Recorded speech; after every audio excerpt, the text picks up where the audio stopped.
Welcome to Builders, the podcast for leaders who want to build great company. I'm your host, Alex Snyder, strategic advisor to world-class builders. This podcast dives into the wild rides and personal transformations that come with pursuing big dreams and becoming a leader who builds incredible teams and companies. Each episode, I'm joined by a guest who helps deliver a fresh perspective designed to leave you feeling less lonely, more connected to innovative ideas, and inspired about growing your business your way. If you enjoy the show, don't forget to subscribe on your favorite channel, leave us a 5-star review, and share your favorite episode with a friend. The podcast is sponsored by Alex Snyder Advisory. If you are a business leader or executive team ready to take your leadership and company to the next level with a high-performing team, we'd love to see how we can rocket fuel your growth. Check out the show notes to book your free Builders Business Booster call, where you'll receive a strategic leadership audit and 3 concrete focus areas to mature and grow your business. All right, thanks for tuning in. Let's build. Hey, welcome, Alexa. Thank you so much for joining me today. You are a true multi-potentialite, fashion blogging at 12 to lifestyle platform and podcast, career summits, Radio Disney host, personal brand consulting. I cannot imagine even doing justice to your introduction. So thank you for joining us. And can you tell us a little bit about yourself? Yes, Alex, thank you so much for having me. You hit it on the head right there, but I started as a blogger back in 2011 when I was 12, and I built the site out into this full-time lifestyle site. Ended up switching it to be a lot more about entrepreneurship when I was about 18, and then had a podcast that I sold to Disney, stayed on at Disney, and then while I was there, I launched Be Fearless, which I know you're speaking at in April, and then I just launched a new consulting business as well. Wow. Yeah. So I love it. I love it. That continual go-getter, ever evolving. If you don't mind sharing, I know from your story that you have shared before, like many great creative endeavors, you got your start out of some pretty challenging circumstances. Can you share a little bit about how your childhood experiences sparked your entrepreneurial forays? Yeah, I love that question. So when I was well, I don't love what happened to me, but I love that question. When I was 7, my father was wrongfully convicted and put in maximum security prison in Rhode Island. And so the year that he got out is actually the year that I started my blog when I was 12. I'm from no money, no connections, super small town in Eastern Connecticut. And so I think looking back, the website was really an outlet for me to be able to find myself and my confidence as I pretty much grew up like alone because my parents were quite occupied with the legal scenario. This is also before the days when there was like TikTok and Instagram. So writing was very therapeutic for me and still. That is amazing that you were able to find that. And what was your audience initially? Were you connecting with kids at your school, in your community, or was this really global? Like, how were you connecting with people? Global, no. I'm literally from like farmland in Connecticut. So I remember the first followers were girls from my school. At the time I was in middle school, I think, when I started the blog. And then I stayed in public school until my junior year when I dropped out and went to online school because I was failing out really badly and didn't think I was going to go to college with those grades. And I didn't end up going to college anyway. But, back in 2011, so the way that like WordPress and Squarespace and stuff operate now is so different than when I started. So there used to be a little button on the side that would say follow. And the way that you view followers on Instagram, this was like how you would view it. I'm really dating myself here, but this is how you would view it on the internet, on these websites. And it was super cool. So like I would go on when it would say like there would be a little profile and it would be the followers and you would see their face and whatnot. And so there was this little army of like teen bloggers. I don't know if you know who Tabby Jevinson is, who started this blog back in the day called Style Rookie, but it was around the time that her blog got really big. And so it was this really grassroots way. Like you would go onto a blog and be like, hey, I love your blog. Do you want to follow me? And I'll follow you. And it was honestly looking back like really cute because there was no like hierarchy in the way that I think it can be portrayed now in social media where it's just, you have 1 million followers and this person does it, and are you making any money? And back then it was just like, you see the followers on the side, and there were some people who were leading the way, but everyone wanted to find a space for everyone else. And so that was really initially how you would track it. I love that. It's also what you Yeah. mentioned about not just, you weren't there trying to make money. There wasn't a hierarchy. I think in entrepreneurship today, we're really learning that trying to build a business for the sake of a business these days isn't it, right? Or a brand for the sake of a brand. It's when you actually are genuinely trying to serve, that tends to be what actually takes off, which is ironic. If you're trying to take off, then you often can't. So that's really cool. Yeah, the internet has changed wildly. I mean, I'm sure we can both date ourselves with that. We were barely using it when I left high school and into even university. It was not that common to have a computer. Yeah. And it's cool because, I mean, it gives you so much opportunity nowadays, but there's also, sometimes I miss those days when you just weren't so connected. Oh yeah, absolutely. I mean, there's wonderful things that come with tech, but I am very glad that I grew up before the prevalence of it and the connectivity and social media, for sure.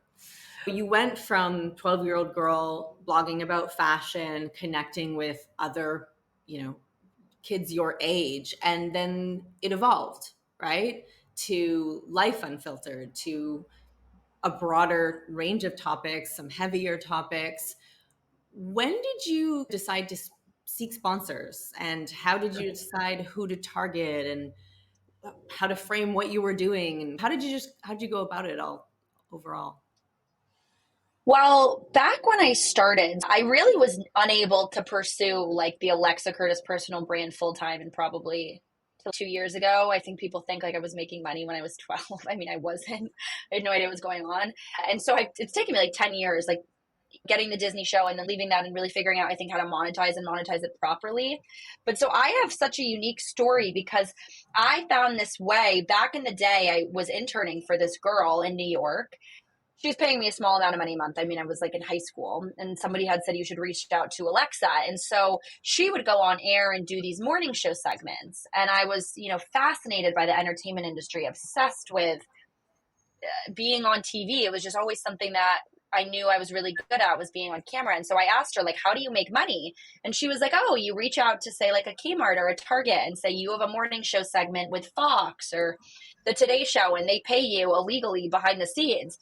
And she was making thousands. And so I ended up, as the blog was like very slowly growing, I figured out, okay, this is the way that I'm going to make money. And so it really evolved from, I would just find producers' emails online. I would reach out to them. I'd pitch them a segment. I'd fly to Detroit, Baltimore, LA, whatever it is. And I would get brands on board. And so then when I really properly, I think, monetize my personal brand, I've got so many of those connections from when I was in TV. But now I've become really strategic, I think, with the brand partnerships. There's also certain websites that I use a lot more where I've found brands that I've managed to have more like retainer deals with.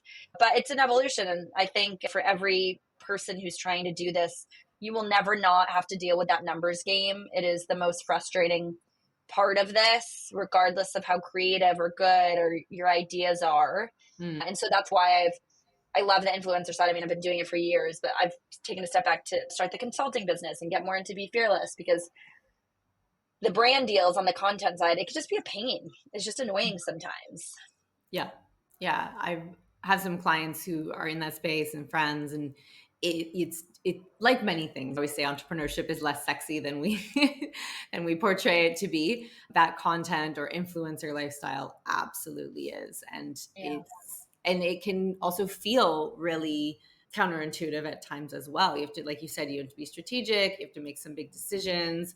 How legit or legal or aligned do you want things to be? Thinking about the knock-on effect of partnering with certain brands. Yeah. So what did you want to achieve with Life Unfiltered? And is that sort of now more on the back burner, or is it something that you still have big aspirations for? This is so random. You literally have the most toned biceps every time you lift your arms. What is this chick's workout routine? Oh my God, give me it. So when I was Okay. When I was 16, I started cold reaching out to magazines to do sponsored posts, or not even sponsored, more just like creative writing. And so I ended up doing a post on a Huffington Post about an eating disorder that I had. It went viral, had a lot of girls and moms from the high school that I was at reach out. And from there, I was kind of like, I like to say along the years, I've always had these like money ideas, and it's the ideas that I've had that I think have like legs and I've been able to monetize the most. And I think that was like one of those light bulbs in my head that went off to where I was like, there's something here. There's a reason why it resonates with so many people that I wrote about this eating disorder. And then when I was 18, I was approached by Talkspace, that online therapy platform. And they had asked me to speak on a panel about mental health and social media. And this was, oh gosh, I'm not quite, if you do the math, I guess 6 or 7 years ago, maybe. And so I was in New York and I did the panel and I networked with a lot of people there. And I just realized that entrepreneurship, startup, and I think the more authentic I wanted to be and could be through that platform, the more that it was resonating with people. And also I realized it was really able to help predominantly young adult women. And so, yeah, most of the content now on the website is sponsored, but I mean, I've had that blog since I was 12. You can scroll back and see posts from like when I first started. And now it's not about fashion too much anymore, but it's, I think, a good mix of sponsored content and then more of like my personal story, evolution, entrepreneurship, whatnot. So speaking of entrepreneurship, you grew from Life Unfiltered into the Be Fearless summits. How did those emerge from that? So I was at Disney and I like just had started at Disney and I was going to a lot of different conferences, like on that conference circuit. And so there was one actually in Philadelphia called Pennsylvania Conference for Women. And I had this idea. I tried to pitch it out to tons of universities. I made a whole deck for it. I just came up with the name like Be Fearless Summit. I was like, there's no pressure, nothing. Everyone said no. Then I ended up at this conference in 2018 and there was somebody there from Drexel and I like beeline for the table. And I literally remember just being like, hey, I'm Alex Curtis. I've got this idea. Nobody says yes. If you ever want to. And she was like, oh my God, this is amazing. Come into Drexel and have a meeting. And so I was able to get them to say yes. And they didn't offer any pay, but they were like, we'll give you the space. Like you do what you want with it. And so it went, it just took on a life of its own. I mean, I had never planned an event before. I'd never worked with a university and I learned so much, but I literally pulled off on my own this full day summit, back-to-back panels, like celebrity speakers. I like cold called and asked if they would donate their time. Like Shake Shack was a sponsor. I lost money for the first 3 years on all of them. And then the past 2 that we did were like 10K plus deals with 2 different universities. And now this is the first one that's not in partnership with a university, but like the model for tickets I'm trying out is a bit different, where it's like, basically you're buying into participating in this like more invite only exclusive community. So it's a bit of a different model, but that's really how it evolved from when I first had that idea. Amazing. And what's the objective of the Be Fearless? If someone's going, what are they going to experience? I always like to say, if you come to a Be Fearless Summit, you'll leave with a mentor, a friend, or a job. And I literally interviewed so many people who have come and like 99% of them have left with more like mentor / job, but also friend. And I think what's really unique about this programming is number one, the demographic. This is not a South by Southwest that's like a $1,200 ticket. So number one, like off the bat, it's exclusive, but it's not out of reach. And then second of all, for what I think people pay for some of these other large scale summits, we are able to present such top level speakers from so many areas, many of them whom have sold companies, been acquired, or like C-suite level executives, and give people like literal direct access to them. And again, at the price point of what a ticket is, and if not, like you're getting it for free. It's just something I wish I had along the way. And I always felt like those super high end events were so out of reach for me as like a young person. I couldn't afford that a $1,200 ticket. But like, where else do you find these mentors? Where else do you connect with these people? So I think it's pretty cool. You have also more in the Fearless brand, which is your Radio Disney show, Fearless Every Day. How did that come about? So I cold pitched actually that show. I was living in Boston at the time, and this is like before Be Fearless Summit and everything. And I ended up getting an email list and BCC'd 466 people on an email and heard back from one person at Disney. And it was the VP at Radio Disney's assistant. And he was like, if you live in LA, let's take a meeting. And so I literally, like, 3 days later, flew to LA, had no expectations for it. And ultimately, over the next like 6 months, was able to get them to say yes to a spinoff of kind of the podcast that I had. So it was a bit of a spinoff of that, but like for the Disney brand. So they came up with Fearless Every Day and whatnot. And so I signed a year contract with them and I stayed on for a year. And then I left and decided to build Be Fearless, but I moved from Boston to LA and it was a really awesome experience. I never worked a corporate job. So it was like my first experience, like, having rules and being told what to do. And it was uncomfortable, but it was cool. Amazing. Yeah, I was going to ask you, what was it like to have your brand under another brand? I can imagine it's like a lot of learning. A lot of learning, a lot of phone calls, like being yelled at. It's also weird because I'm not an actress. So for that brand in particular, for them to take on like a talent like me, that number one, like called them and was like, hey, give me a show.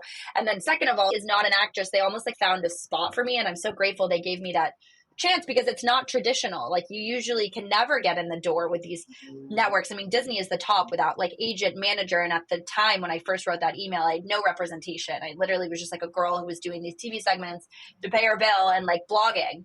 And so it was just a super sick thing. That's what I like to say, the power of reaching out to somebody, introducing yourself, cold calling. That is living proof how important that is. Yeah. And like you said, with the summits as well, you had this idea and you pitched it and then the 101st person was like, love it. Yes. Mm-hmm. Exactly. Yeah. So you've taken on a number of new challenges and gone in a lot of different directions. What's the biggest lesson you've learned taking on each challenge? The biggest lesson I've learned is that everyone should have a good legal team. And second of all, aside from that, you have to be so comfortable being uncomfortable. I think the older I've gotten, the amount of, I will be totally transparent, and like the amount of breakdowns over the years that I've had in airports, someone didn't pay me, like something went wrong. Like I was illegally signing contracts when I was 16 because I didn't even know that like you have to be 18. And I would just have these like full kind of like panic attacks. And I think it's very difficult when you try and build something or you're trying to do it all on your own and you've got your own elements of imposter syndrome and you're trying to prove to people. And so I think the biggest lesson I've learned is anytime something goes wrong, go on a walk, turn off your phone, no longer feed into the anxiety. So I think that's like really helped because the amount of like freakouts I had when I was like 16, 17, 18, even like Disney had said yes to the show, then they said no for 6 months. I mean, it was like fully suicidal. Like I couldn't get out of bed. It was awful. Then they ended up saying yes again. Looking back, I wish I had known what I know now, that like knowledge is power, but also if this isn't the time, then this isn't the time. Something better will come. And you need to experience a lot to be comfortable with that. But I think once you realize, the more you experience, the more that you'll be comfortable when something goes wrong. Yeah. Yeah. Absolutely agree. And I think it's, they say wisdom comes with age, right? And it's not so much age, but experience, that you figure out what, first of all, what doesn't kill you makes you stronger, but there is a timing for everything. And unplug, go for a walk. It's amazing the perspective you'll gain, but it's hard. It's hard to unplug. Like what we were talking about before, we are so connected into everything and everything is designed to keep our attention, right? So yeah, crises included. Oh yeah. And that's what these apps are for. It's like wild. I really try not to, I don't know how often you use TikTok, but I really try like no longer to scroll, but there's this term, produce, don't consume. Like for my own mental health, I realized that it's wild. I mean, the minute you're off of it, you like want to go back. It's like this bizarre, weird drug. And it's insane to me that people don't realize the detriments of utilizing it in the way that people are so often on it, because they're making money off of you. You're getting more depressed and you're not seeing stuff that's for the most part really helping you in the way that you do when you're at a networking event or you're just like in an authentic, organic, in real life convo. Yeah, I couldn't agree with you more. I think I actually don't use TikTok. I have one, but my team posts to it. And I like always wish to be on there sometimes, but I don't. Instagram, I try to be really intentional. And I think I sometimes will see it in myself as a negative, but I am a much more old school, in person. Like I know that I need to share and be available on some of these platforms, but I am old school and I love an in-person conversation event or a Zoom call. But yeah, much more of the like uno a uno. I love your Instagram. I think it's also great. I even love the posts you even make. I mean, I think being able to just put even a little bit more effort in the sense of your graphic design being so good, or like the way that you interact or participate in that combo, that's really what sets people apart in this day and age of the influencer content world, because everyone's trying to do it. So I think you do it great.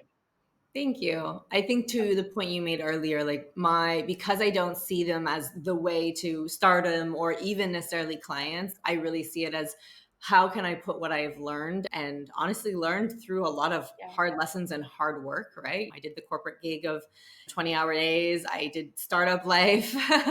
I've been through some pretty like challenging circumstances personally and professionally. And so it's like, how can my perspective has always been, since I had a public account, which is still pretty new because I was always like away from social media, of like, how can I just provide helpful information? And it helps. I think it takes the pressure off when I get a lot of feedback. Oh, you should sell more. Or you could do this. And I'm like, yeah, okay, I could. But I think I get a lot of feedback just being like, it's so helpful. And every time I'm like struggling, I can listen to something and I always come away with something that helps me take one step in my business. And for me, that's the win.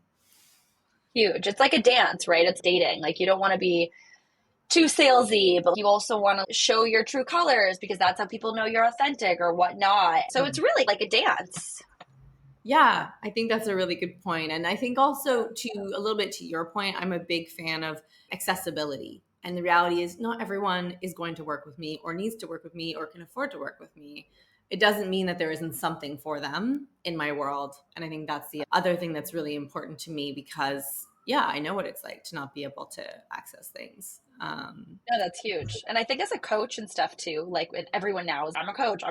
But being able to say, no, this is the experience that I have, and this is why I'm an expert, and this is why I charge what I charge. And if I'm not a fit, then I'll refer you to someone else, I think is so practical. Yeah, that's been my motto since day one. It's important to me that you succeed. And if I'm not the best person for that, why in the world would I spend my time working with you? Why would I take your money? It just doesn't make like it's not going to be good for either of us. Exactly. So yeah, you nailed it. That's a huge part of my ethos. And I mean, privileged that when I started this business, I was coming off the back of selling our company, was a VP for the buyer, had a good job. Like I was in a good place. I know there's some privilege to be able to say, oh, I'm not going to take someone's money. But I think in the long run, no matter what situation you're in, if you want to build a business, particularly in service, I think that's the way forward. Yeah, huge. Yeah. So this is a bit of a broad question, but is there an ultimate end goal for you? You've got a lot of different pieces that are really complementary and working well together. And I know you're kicking off the consulting as well now. Is there something bigger that you're trying to achieve, or are you? I think about this a lot more now. I think just as I've gotten older and been doing this for so long. And when I say like this, I mean like the entertainment stuff, the influencing. I feel as of lately, which is wild because I've been doing this since I was like 12, I feel like it's finally working. Like it's a weird thing because I've been doing so many different things and spread so thin for years. And I finally feel like I'm seeing an element of the results, like with my newsletter. And like I launched this premium subscription and I want to launch an e-course, things that I had no idea about a year or 2 years ago. So simultaneously, like the Alexa Curtis brand, I mean, that's like my bread and butter. That's what I love. And I think inspiring people is something I'm really good at. And then I see a lot of opportunity with this consulting company. I mean, I had no plan. Like I was literally bored one day and made a website. I had no idea that like people would reach out and people would want to hire or find more out about these services. And it's funny because I've been doing a lot of it for like years. I mean, the PR stuff behind the scenes, like if somebody's, I'll pay you a few thousand a month to get me PR because I'm pretty well connected. I've been doing it. I just was like, I'm like, there was no point in me because I didn't want to stray away from this personal brand. Now that I see it can run simultaneously, I would love to build that out into maybe, I mean, I don't want to say like a next Deloitte, but like something in the consulting realm that is perhaps maybe a bit more feasible, but specifically for personal brands, and then continue to grow my one. Yeah. I'm sure you could build the next big four, but having been in them, I wouldn't recommend that's the model. Yeah. And I've actually never been in or worked with, but I know so many people who work at McKinsey, Deloitte, Bain, whatever it is. But I still don't understand what a consultant is. I don't understand. I can tell you what I do in a day as consulting, but I don't understand if you're working for one of these. What do you do all day? No idea. I probably should interview some people and ask, but I have no idea. Yeah. And people hate it. But then like people hate consultants, but then these companies make so much money. So I'm very confused, but I'm learning. Everything has a trade-off, right? I mean, yes, it's a grind. There's a lot of challenges in that, particularly if you're talking about either the big four or the two groups of big fours in consulting. Mm-hmm. You know, the trade-offs, right? Everybody hates it. Like it's hard. And most of these companies, they treat you well in some ways, but they also wring every ounce of value out of you. The trade-off is I did 10 years and it's like a 3x. It was like 30 years of business experience in 10 years. I mean, the amount that I saw just set me up to be able to understand the business world in a way that I think is difficult with any other background, just in terms of the breadth of experience that you get. But yeah, we could do a whole show on consulting. And if you want to interview someone, you know where to find me. And I know I want to have you on my podcast, so that actually gave me a great theme for it because I'm fascinated. Yeah, definitely. Yeah. Like you said, you've built this brand and you're now figuring out what it can and can't do. And it's a truly incredible personal brand, and you have monetized it from a relatively early age. I'd love to understand what made you decide to help others build brands, why founders? I have no idea. Like I go back to the way that like I got that Disney show and how unique this story is, because so much of this has been trial and error. Like even the niche of personal branding, which I think I've perfected in the past. A year ago did not, that's such a catchy, I think, phrase now too.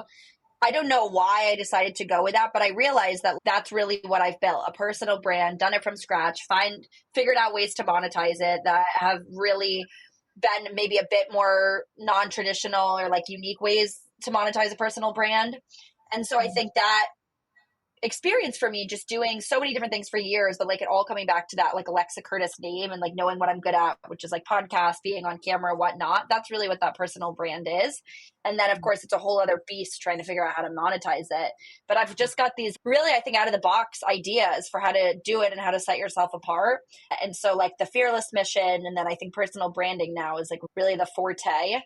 So I hope that it continues. And I think there's a lot to unpack in that, because I've been able to help a lot of people get those brand deals and get in front of the right people, or maybe not get their own Disney show, but get that opportunity that they didn't even know that there was, like how to find PR, how to cold pitch yourself, or how to make a fake assistant. And these are all just like ideas that I've had. And so it's cool that through that personal brand, I can tell now people how to do it, and maybe how to do it in a little less of an expected fashion. Yeah. I think it's great. I think even if you're not sure why you chose it, you really hit the nail on the head, because founders is already such a wearing all the hats. You have to learn how to do everything. And being on camera and being in front of people and talking about what you do doesn't come naturally to most people. Why would it come naturally to a lot of founders, right? I mean, you can have the real visionary, like face of the organization, really charismatic. Some people are there, but for every one of those, there's 80 other people founding companies who have no idea and are uncomfortable. And if you can help them get there, you could be helping bring really amazing companies and ideas to life. So I think that's really cool. Yeah, and it's fascinating because a lot of times, and I mean, I know you speak to so many founders too, like so many founders are really uncomfortable being on camera. Like they're able to say this is the best protein bar in the world, but like they don't want a newsletter. They're like, they do, but they're like, but why me? Why me? And if you've got a product making $10 million a year, you're the brains behind it. Like being able to know and also showcase that to people, to me, is like a phenomenal thing because you're able to now, there's a reason why every founder started something, regardless of whether you're like me and started as a blogger or whether you're like making these mugs, right? So you should be able to give back, I think, as a founder in more than just your product, which is your story that you have to share. Yeah. And that's also depending, not everyone wants to go funding route or things like that. But if you're going to grow your company at a certain point, your story becomes huge. When people invest in people, not products, that's the reality. Yes. And I mean, I resonate with what you're saying because honestly, I wish I had someone to help me. I was not a front of camera person my entire life. I have always been the person behind someone else. And to a degree, I still am in the way that I help my clients. But I knew I was going to have to overcome that if I was going to really do this on my own and really put myself out there. And I will say for anyone who's listening and is not sure or is looking and thinking like, oh, but Alex, I get people talking about my presence online. And I'm like, you don't even know like where it started. You don't even know the level of discomfort. It's like poco up, like bit by bit. Sorry, poco. Like you just start figuring it out and you build. And I could have never believed that I'd be doing this, that I'd have my podcast to be on others, that I'd be speaking on stages, that I'd have a newsletter, any of it. But you get there and you figure it out. And I think if you're able to help people figure that out while they're doing the thing they love and be able to share more, I think that's amazing. So, oh gosh, and you're so good at it. Thank you. Yeah. I still get massive vulnerability hangovers and things, all kinds of stuff. So again, just for those who are listening, who are thinking they want to do this, but it feels unwieldy or impossible. Yeah, like I still get big vulnerability hangovers. I still am sometimes like, oh my God, I can't believe that's going to go out. Or I dissect how something went. I overthink things. And I knew when I started this business, like I can sell projects, teams, companies, but I knew selling myself was going to be my biggest hurdle. And I think that is very common. So common.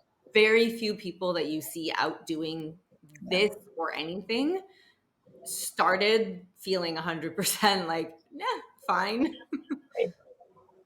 Yeah. Agreed. It's so hard because it's also so weird.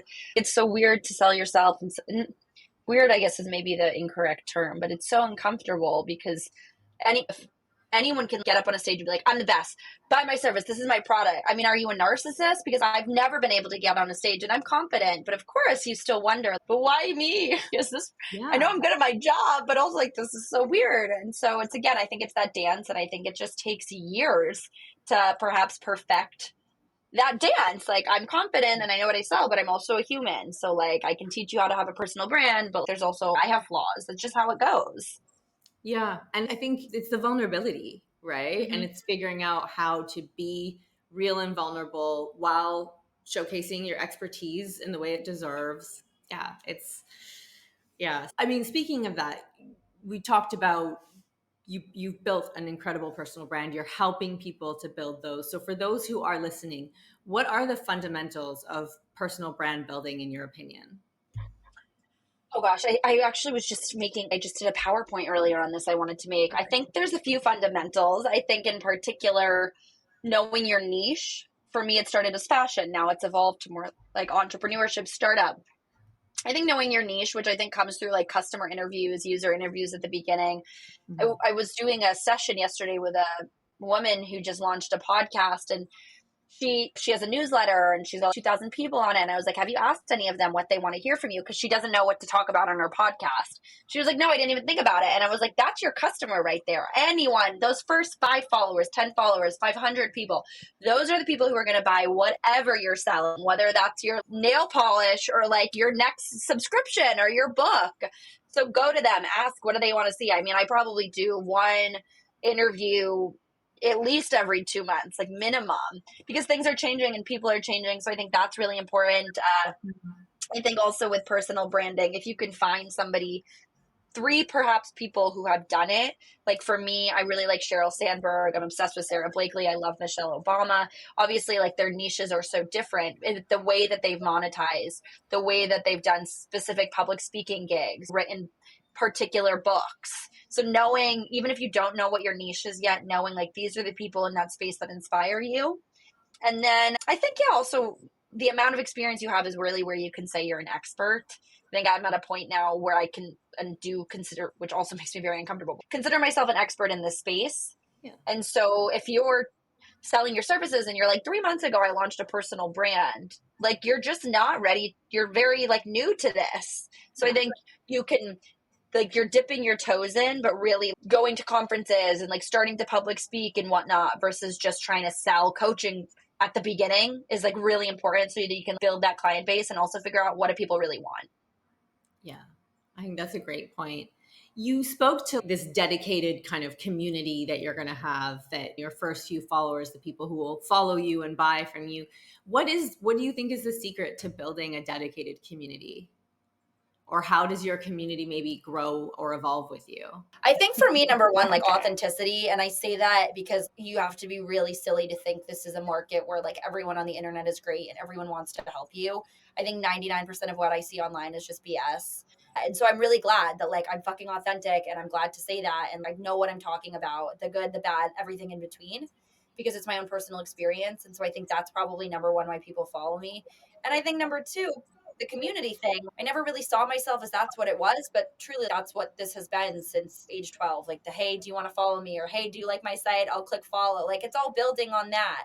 And so again, like that's your customer base. And for me, it's always been really important to, I don't want to be 60 years old feeling like the only way I'm going to make money is waking up being like, hey guys, here's what I'm doing in a day. And so that's like another product, right? Like these people who are now in this community, sure, it's stemmed by me, but like it takes on a life of its own. Like we have this kind of really cool Telegram group, and people participate in that convo and make friends and have job opportunities, even if I don't go on it for a week.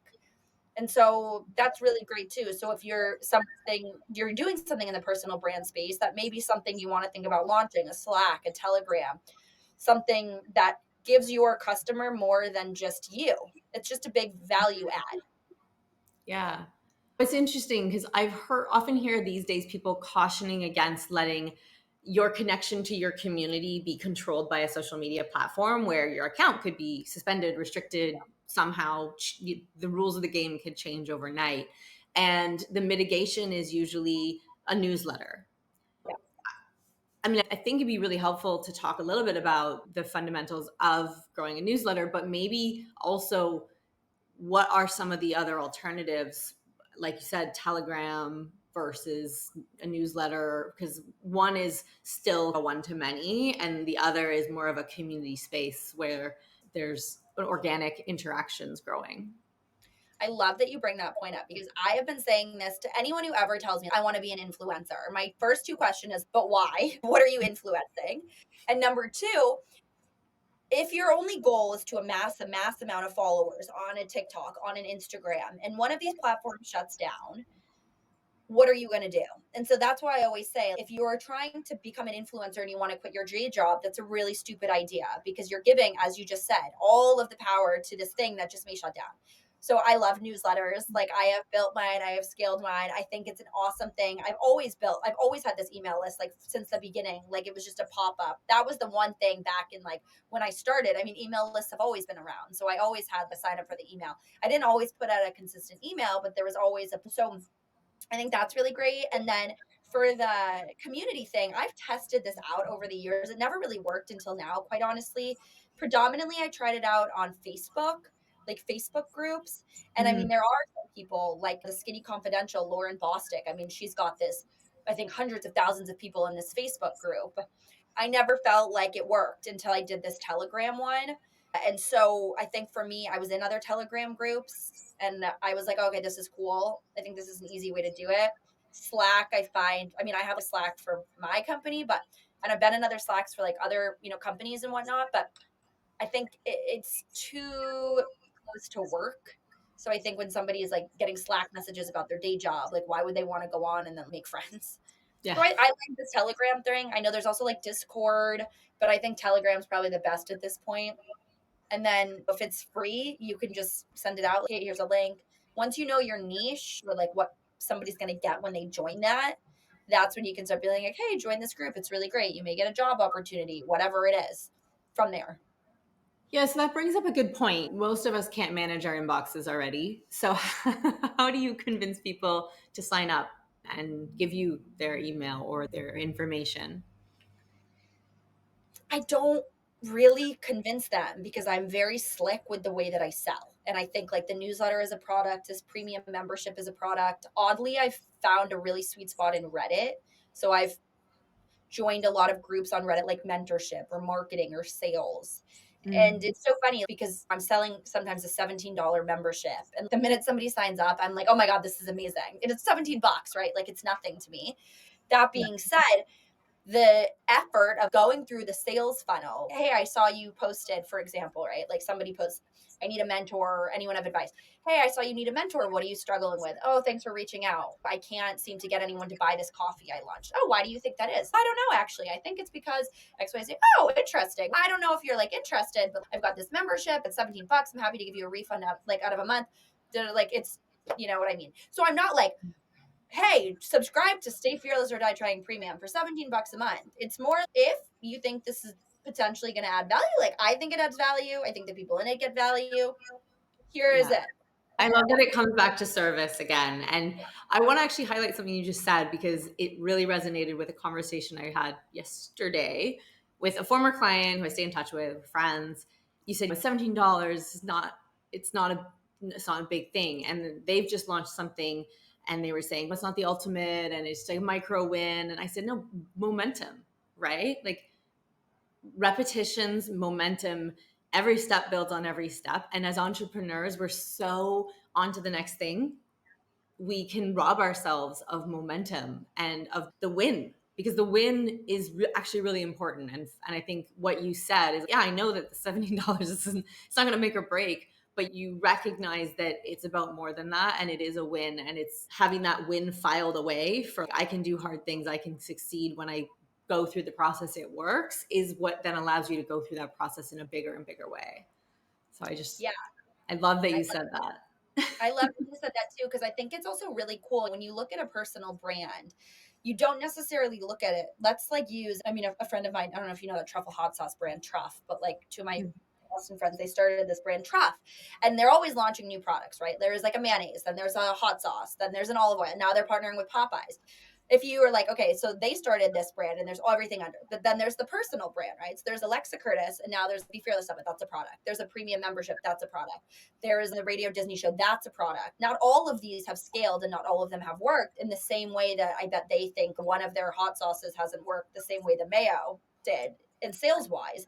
But if you can look at yourself, especially if you're building a personal brand in that capacity, that's great. And for many personal brands, I mean, the subscription model, like across the board, is ideal because it's like residual income. A lot of people forget they're paying for such a small amount of money a month.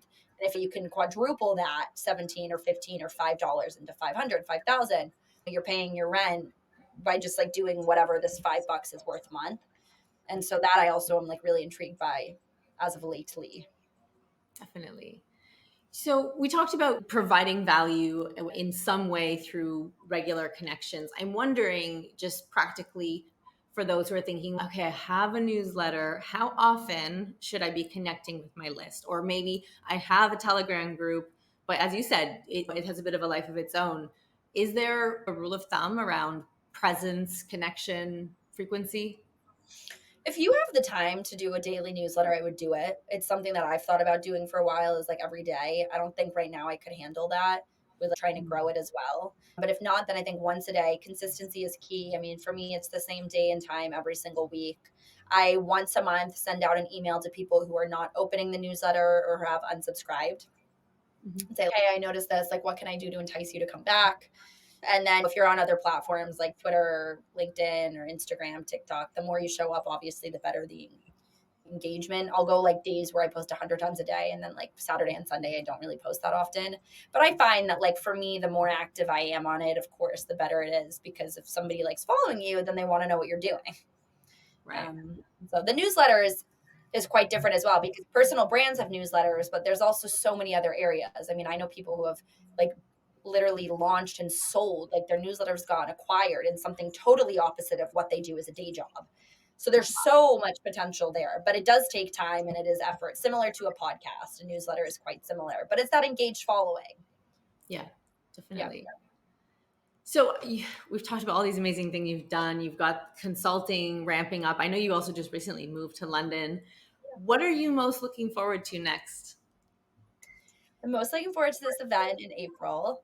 And then, second of all, I'm really excited. I mean, this consulting business, so I still go between here and LA, but I think in the UK in particular, there's so much opportunity here that I didn't realize until I started coming to London like a few times last year. And so it's very interesting for me to connect with these founders and see where their mind and headspace is at in a different way than like when I'm interviewing someone on a podcast. Because now I'm very well aware of, I even spoke with a founder earlier who started this like pasta company, and she's like, I think in her 40s, and like she's got 2 kids and she's super successful, but she has no idea, I think, the power of a personal brand, is like aware of it, but doesn't know how to do it. And so for me, it's now very cool to be able to say, this is what I've built. Like, I would love to help a really cool founder who's built a really awesome company do this as like their next step. And that's not something I ever anticipated. So that was the goal behind this firm. And I think it's been intriguing and exciting so far. I'm nerve wracking, but it's cool. Exciting, of course. And I will say the US is a unique microcosm in general, but when it comes to entrepreneurship and founders and personal branding, that definitely, it doesn't exist in the same way in a lot of places. And I lived in London for a number Yeah, of you were years. here. Yeah. It's definitely a different environment. I've had recently the opportunity to work more and more in Latin America in kind of impact founding, investing, and there as well. It's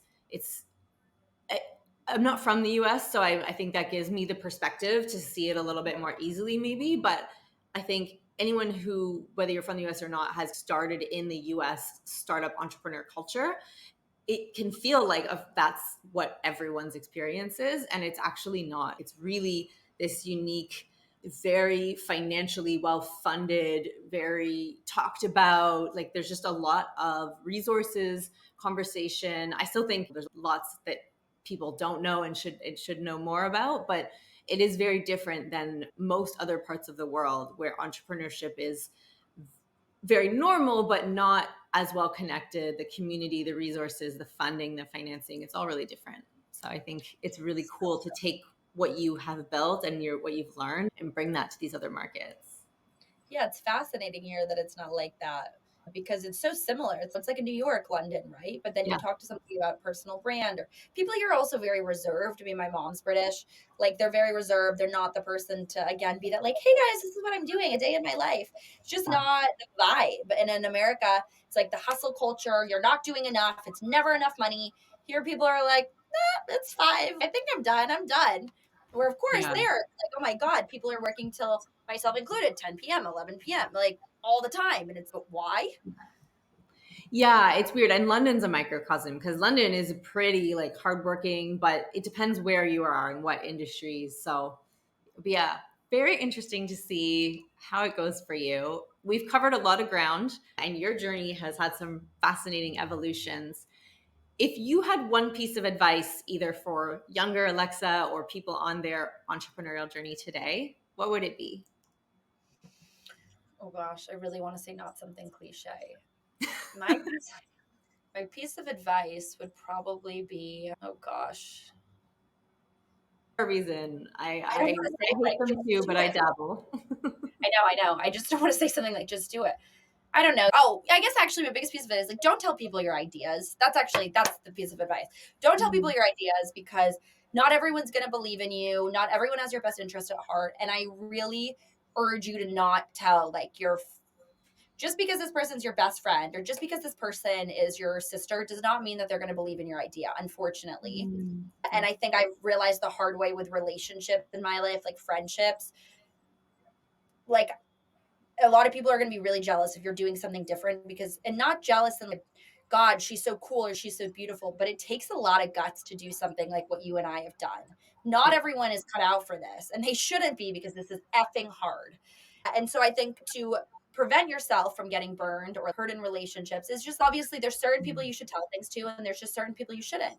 And the sooner you find that out, the more that like you should always have that person you can call when something goes wrong, but you shouldn't call everyone when something goes wrong because everyone it's too many opinions.